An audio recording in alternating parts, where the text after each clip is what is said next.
Halo semuanya, selamat datang kembali di channel YouTube aku.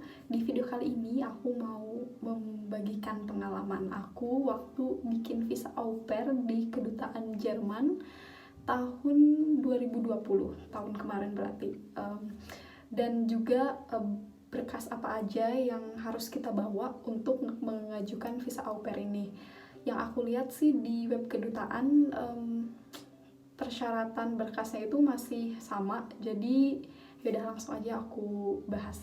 Nah, yang pertama banget untuk bisa ngajuin visa di kedutaan Jerman ini, kita harus dapat janji temu, yang mana si janji temu ini bisa dibuat di website kedutaan Jerman. Jadi kalau misalkan kita mau ngajuin termin, kita buka websitenya buat termin khusus karena au pair itu tinggalnya lama, jadi pakai visa nasional.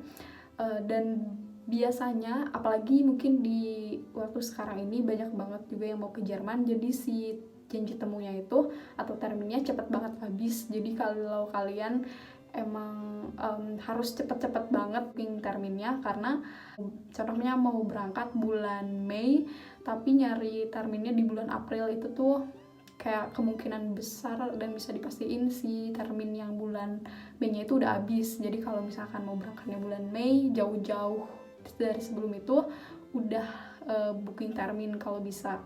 Nah, terus si bookingan termin ini jadi satu di antara berkas yang harus dibawa ke kedutaan. Pas kita udah dapat janji temu dari website itu, kita dapat emailnya tuh kayak konfirmasi kalau kita udah dapat, kalau kita udah bikin janji temu gitu loh. Terus kita print, dan si printan ini harus dibawa ke kedutaan dan ditunjukin, karena nanti ada satpam di sana, dia tuh yang ngecekin siapa aja yang bikin termin hari ini, terus kita tunjukin, dan ya itu jadi bukti kalau kita emang udah bikin termin buat mengajuin visa di hari itu, kayak gitu. Terus dokumen selanjutnya yaitu formulir itu ada di website kedutaan juga, cek aja di bagian yang au pair, kalau ya yang di bagian visa nasional lah pokoknya, dia ada kayak formulir permohonan untuk mengajukan visa gitu. Kalau nggak salah waktu itu aku di copy 2 semua, pokoknya berkas-berkas yang dibutuhin aku copy 3 sih sebenarnya, karena yang dimintanya itu 2, jadi yang satunya lagi tuh buat cadangan gitu kan, kita nggak akan tahu apa yang akan terjadi di sana, jadi biar aman 3 kopian. Itu diisi manual pakai pulpen kalau bisa rapi. Itu ada formulir permohonan sama formulir lembar yang menyatakan undang-undang izin tinggal lah, gitu, aku juga nggak ngerti. Pokoknya kalian bisa nemuin di websitenya dan di download, terus di print nanti dibawa ke kedutaan. Yang kedua itu pas fotonya harus disesuaikan dengan, ya pokoknya pas fotonya harus sesuai dengan yang diminta oleh kedutaan, yaitu foto biometris dengan latar belakang putih atau abu-abu muda, besarnya 3,5 cm kali 4,5 cm. Waktu itu karena aku tinggal di Bandung, waktu pas bikin visa, aku bikin pas fotonya di Jonas Banda yang dekat Gota Institute. Terus si foto ini kalau yang tertera di websitenya itu 3 lembar, si 2 lembarnya itu direkatkan di masing-masing formulir tadi, terus satunya lagi dikembaliin ke kitanya. Selanjutnya paspor. Paspor ini dibawa yang asli sama di fotokopi. Fotokopinya lembar-lembar yang ada kayak catatan-catatan resminya gitu. Terus selanjutnya asuransi kesehatan perjalanan. Aku kurang ngerti ini gimana, baca dari artikel-artikel orang bikin visa, kebanyakan sih asuransi ini tuh kesehatan yang udah dikasih sama si gas family kita. Jadi waktu itu aku pas udah beres semua, kita udah setuju sama kontrak dan lain-lain, terus mereka ngirimin kartu keluarga, terus sama ini Krankenversicherung atau asuransi. Terus mereka kirimnya per email, terus kita print deh, terus kita bawa ke kedutaan.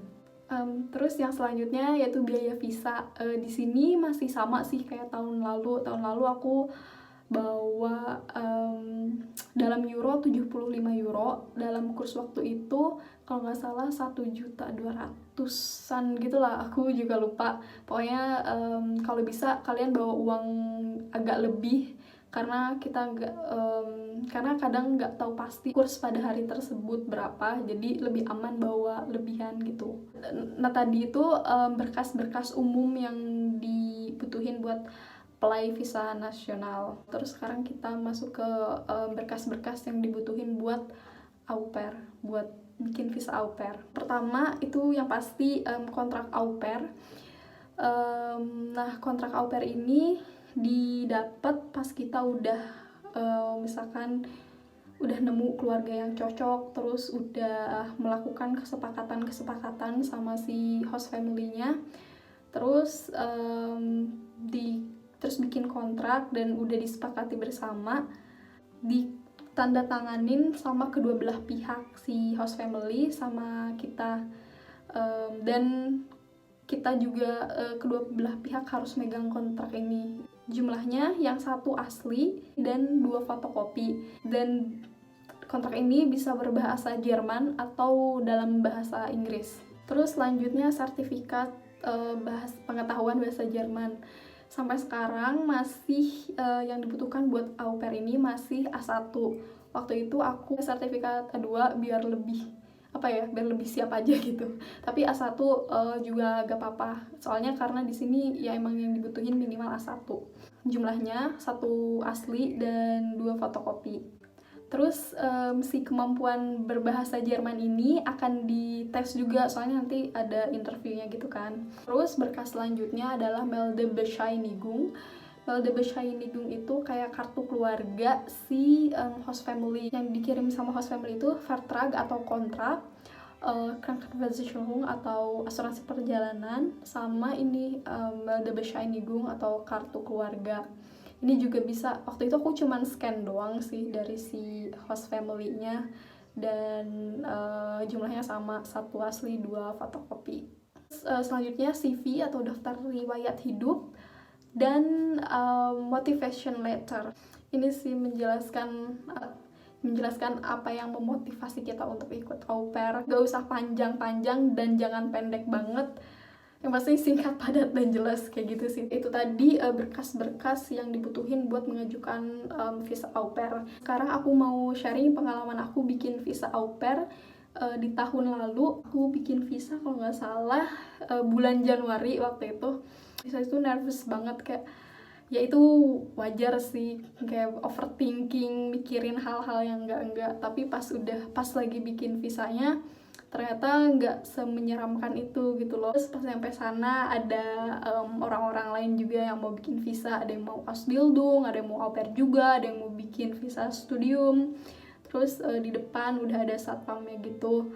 Terus pas yang pertama kali pasti disuruh nunjukin si bukti termin tadi yang udah aku sebutin. Terus satpamnya ngeliat di list nama orang-orang yang mau bikin visa hari itu, dilihat nama aku ada di checklist. Terus aku kayak disuruh nunggu bentar, terus habis itu dipanggil lagi masuk ke dalam. Terus ada pemeriksaan barang gitu, dan kita nggak diperbolehkan buat bawa barang-barang kita ke dalam. Jadi setelah itu ditaruh di locker, kita dikasih yang kita bawa cuman berkas-berkas itu doang, dan dikasih kunci locker. Terus aku disuruh naik ke atas, kalau nggak salah lantai 2 deh waktu itu. Ke dalam kayak dingin banget, terus tambah deg-degan. Pas masuk aku nggak tahu harus ngapain. Terus pas nyamperin petugasnya, dia ada loket gitu berjejer. Pas nyamperin dia tuh kayak kehalang pakai kaca, dan padahal udah ada mikrofon gitu, aku bisa denger, tapi kayak deg-degan. Karena deg-degan jadi aku gak konsen, kayak gak ngeh apa yang dia bilang kayak gitu. Terus terus ada tiba-tiba cowok nyamperin aku. Dia bilang, ini kamu kesana dulu, ada kayak tempat buat nyusun berkas. Terus ada kertas, di kertas-kertas yang ditempel itu kayak urutan-urutan berkasnya. Misalkan di sini buat au pair urutan berkasnya tuh ini, misalkan dari formulir, terus baru bla bla bla bla. Pokoknya kayak urutan berkas, di berkas kita yang akan dikasihkan ke petugas udah berurutan. Pas udah ngurutin berkasnya, aku kasihin ke berkasnya itu ke petugas, terus dia kayak ngecek gitu. Terus pas ada yang kurang dia panggil aku lagi, kayak misalkan waktu itu aku gak tahu kalau si surat motivasinya itu harus ditandatanganin, terus dia kayak minta ini harus ditandatanganin ya, kayak gitu. Pokoknya alhamdulillah lancar proses itu. Terus habis itu dipanggil lagi buat bayar pembuatan visanya. Terus kayak dikasih paspor aku yang waktu itu udah yang udah dikasihin ke petugas, dibalikin lagi dengan ada kayak kartu, aku nggak tahu itu kartu apa, pokoknya lupa.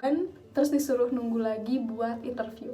Nah ini bagian yang menurut aku bikin deg-degan banget, karena ya gimana ya, kalau misalkan orang deg-degan itu kan pasti meskipun dia udah nyiapin, kayak aku udah nyiapin mau jawab apa aja nih, kayak gitu pasti kayak buyar gitu kan karena deg-degan. Jadi takut aja nanti bahasa aku jadi kayak berantakan gitu. Tapi ternyata pas interview gak semenyeramkan yang aku bayangin. Kayak pertanyaannya seputar si keluarga, mereka punya anak berapa, terus tinggalnya di mana, kayak gitu. Terus pertanyaan terakhir aku ditanyain, kamu naik apa kesini? Kayak itu unexpected banget sih, aku nggak ngebayangin, aku nggak memprediksi bakal ditanyain kayak gitu.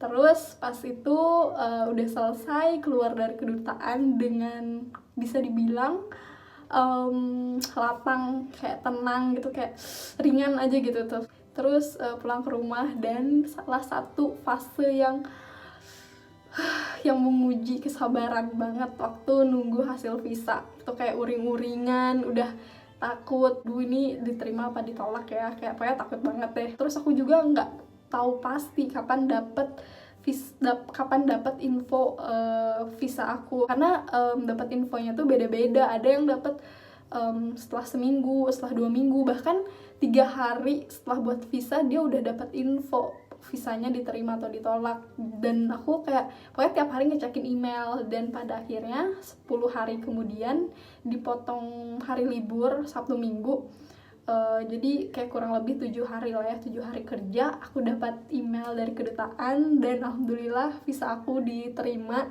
Pokoknya aku seneng banget, dan langsung hubungin si keluarga angkat aku, terus mereka langsung ngurusin kayak keberangkatan aku ke Jerman. Itu tadi sedikit informasi tentang pembuatan visa dan sharing pengalaman aku waktu bikin visa au pair ke Jerman.